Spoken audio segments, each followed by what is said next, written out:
the number. Another summer. Police ain't get no dumber.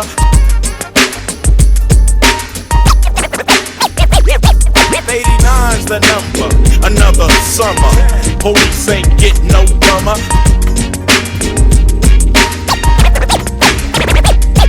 89's the number. Another summer. Police ain't get no dumber. Let me ask you, did Inglewood Police come on Brynhurst sometime? Hell yeah. I mean, I don't know like that, but I know one time. I'll give you a story, man. Me and D-Dog, rest in peace, man.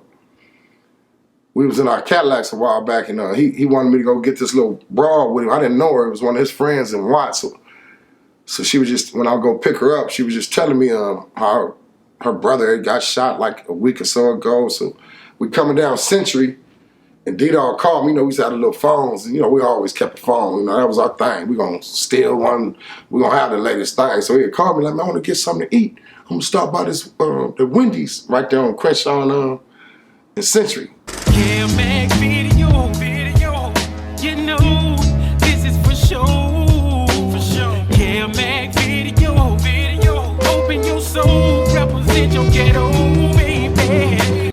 I'm telling you, man, why don't you go to the one in the hood on Slauson? He's like, man, we right here. So D-Dog pull over to get something to eat. So I back up waiting on him. I didn't want to go get nothing to eat there, but make a long story short, you know, we was on our datings, and them guys came out the alley back there. It's a little alley right there behind that Wendy's, and it was a little issue. So what I'm getting at, when we left, we drove there on Prairie, and I had to catch up, make sure my guy was all right. We went down Century, and we went down Prairie, and we coming up Florence, and we turned out West Boulevard, and I don't see no Inglewood Police. The girl I'm in the car with, she's all up under the dash, hysterical. But as soon as D-Dog had parked his car on Brynhurst and jumped out. As soon as I turned on Brynhurst, there was like 30 police cars. They got behind me, right? And when I put up in front of my grandma's house, I jumped up, they laid me down. They already knew who I was, because me and Peanut and Cass had caught a case a couple years before that. We had a big case, and they had knew us. As soon as I got out the car, they're like, oh, that's Creep. And I just told them like some dudes was trying to jack me for my datings. You know what I'm saying? That's why but yeah, they came on Brynhurst that time like 30 cars deep. But I never seen them patrol Brynhurst. But when we did that over there, and by the time I got, it was about 30 cars, all Inglewood. And they searched it. You know, we had the little stash spot, so they didn't find nothing. Let us go, and D-Dog car was up the street. He had threw his keys on the roof. But they came that time. But I've never seen them patrol Brynhurst. I'll say no.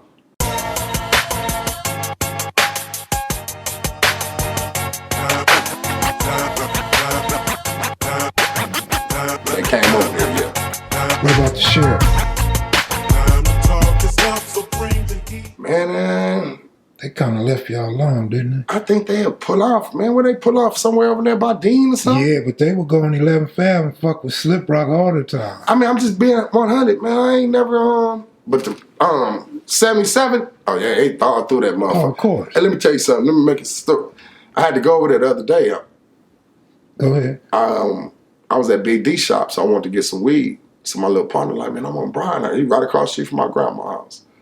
I said, man, why don't you come over here? He didn't want to come, but I needed that weed because he had to care, man. When I tell you this, I was scared to death just to go over there. Just to even drive to Bryan, because I know if I get caught up, that's, you know, I know that I'm not one of them dudes, they gonna catch me, I'm gonna be out next week. Man. I'm one of them niggas, they catch me with them things, you might not see me for 10, 15 years. You see what I'm saying? So I just knew the risk, but I needed that way. I was so, and then it's just the whole block looked different, man. But I was scared to death to go over there, bro, for them little quick 5 minutes. Cause I just know how the police be, what is it called? Stereotype. Like you just they just see you and want to get on you. You know what I'm saying? We grown now, so I try to stay off of there now, man. It's totally different. They just squalls all them apartments in there where houses used to be. It's just it don't even look the same no more. So since you brought that up, what I had on my mind earlier was, when you come home from YA, Crash then came together now. That's when they, you know what, I was there when it started. Yeah.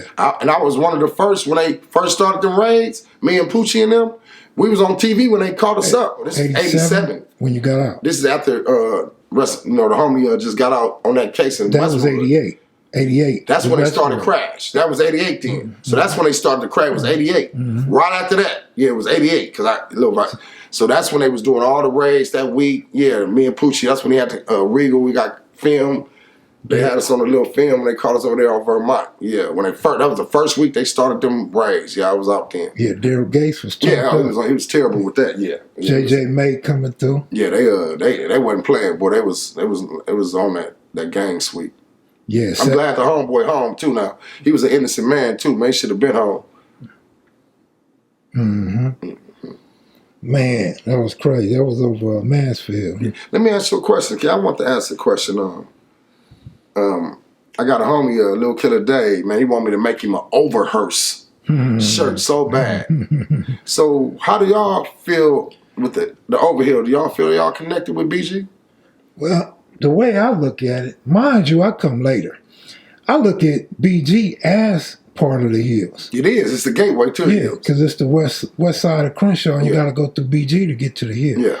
And a hill, to get to any other part of the hood, you got to go through BG to get to the cross Crenshaw. That part. So that's how I see it. But I see Overhearse on the wall. I laugh, I giggle, because I feel like BG was just a section within the hills. That's how I always viewed it. Yeah. Of course, BG and 10th Ave was two of the turned up blocks in our era. I just think because it's all the apartments over there. Now of course. Look at it. Of course. I'm just trying to think, do y'all have any apartments in the hills? We had some. It's just like on Slauson. Lil Let Loose, I think, stayed in apartments on Slauson. Like on Slauson, but not in them street areas. No. Them are all houses. There's a few on 54th.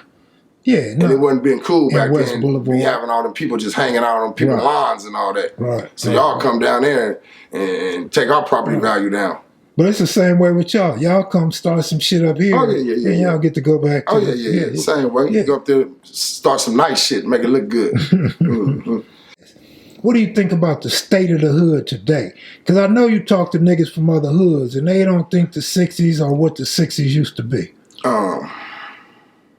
Man, right now we're just going through some things, man. That's where our hood business is entertainment for a lot of other hoods. Certain little things going on, certain individuals, everybody got their own little gripes and grievances. And like I say, niggas be putting shit in niggas' ears that don't be right. That's how niggas get killed. You know what I mean? But the state of the hood, I love the hood. The hood, a bunch of young niggas, it's going to be strong. I tell you this, man, I don't know how them niggas be survived. What do they stay at? Like, for real, it's a bunch of, the cost of living, man. I'm looking at the financial cost of living, the hood in general. I don't know in the next 5 years. I know I'm trying to get down, so I'm trying to get me a house somewhere. That's what I'm on right now, real talk, bro. I'm trying to find me a house. I don't know. I might have to move to South Carolina. I'm trying to get somewhere where I can have a house, a backyard, $1,500 a month. I want to live, bro. I don't want to be. I'm at the age now. I want to just kick back and live. So that's what I'm trying to do. But as far as the state of living in California, the next 5 years, I don't know how that's gonna play out, man. Because look, to be honest, right now, from what I'm hearing, niggas is kicking in parking lots. Is that gonna last another 5 years? Ooh, hell no. So if they stop that, I don't know, I can say this. When I was in the hood hanging, I always had 2-3 spots of my own where I can go kick back the AC, play my. So I always had spots, and I don't hang out. I don't be, it's just, I know. And like I say, I sell these clothes, so I haven't been in the game. I don't know the direction of the finances. But I'll say right now, the next 10 years, I don't know what it'd be in that area. It can be all white people again. You get what I'm saying? It can be like the hub for the. I don't know, man. I don't know. But the 60s, they'll always be strong. But over there, what is it called? What is it? The gentrification? Gentrification. That shit is real though. So I don't.